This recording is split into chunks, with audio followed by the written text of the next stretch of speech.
because you can just see a massive flailing arms, flailing legs, like I said, you know, crutches, things being thrown up in the air, people trying to get onto the front.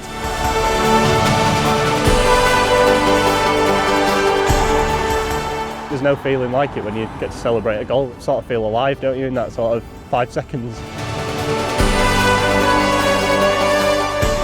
You see the match on a Saturday as that release from everyday life, from whatever's gone on in your life through the week, and away days is like, you know, a bolted on version of that. It's a much improved version of that. And then it stopped. As behind closed doors football became the norm, those who followed their team away from home felt a particular pain. I think Everton's last away win before the lockdown was at Watford away, where they were 2-0 down, came back and got a 3-2 win with Theo Walcott scored at the end of a counter-attack when they had 10 men. And the fans behind the goal, I think you get about 2,000 at Watford, but watching it, it's like the Bayeux Tapestry. You know, you see people doing all sorts. You know, there's a fellow with crutches up in the air, there's somebody who's upside down, you know, in the stairwell and that kind of thing. It's hard to explain really what it's like to be on away days for Leeds. It's just noisy from the first minute you sort of get around the ground. You can hear Leeds fans from sort of 100, 200 yards. If you get off the train, coach, whatever way you've come, you can sort of, you know instantly where everyone is, and it's just fantastic days out really. There's something about winning an away match rather than a home game. It's just, I don't know, it's just better. It's funny, isn't it? Because like you'll be playing 4 o'clock, 2 hours away, and you'll be meeting at 8 a.m. or so. You're like, why is the bus leaving at 8? But then you meet at 7 for breakfast to make it even earlier. And there's, you know, it's dragging out the day as long as you can. It's going to a service station, you're meeting somebody that you've known for 40 years. You do just feel that real sort of togetherness with the players, like Matt said, on those away days. It's almost like a combined effort sometimes to get those points. When we played Birmingham before Christmas, before COVID hit, it's one of the weirdest games of football that I've ever been to. We won 5-4, and I think there were 3 or 4 goals in sort of the last span of 10 minutes. And that one always sticks for me, and everyone sort of coming out the ground, we're sort of hugging each other. Away fans are venturing into enemy territory, representing their tribe.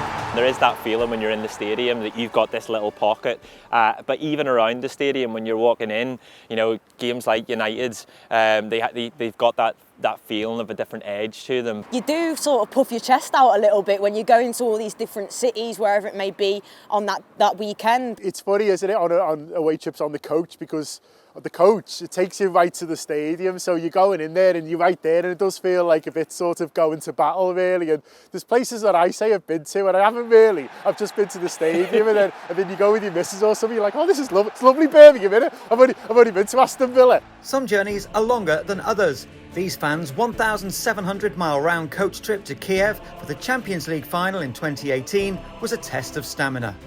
The air conditioning packed in at Dover on the way there. It was very, very hot. It was a nice bus, to be fair, but it wasn't that nice by the time we got there. Everything just seemed to take longer. The borders and everything were a nightmare. But listen, we still talk about it now. The swollen ankles and everything. Even in those trips, it's the stopping off at different service stations. It's bumping into you know, mates and groups of friends that you have from the match that you maybe haven't seen in a while, in far out countries and different cities. And yeah, that adds everything to it.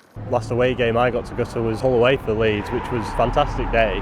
And it's one of those where you're sort of sad that we never got to see the end of promotion for Leeds, but still got that memory that sort of between me and my mates and my dad, who I go to away games with. We're very lucky. We've had a lot of supporters going to away games over the last 5 or 6 seasons with the success we've had. So it's the whole match day experience for me that is sadly missed. It is football in its purest form.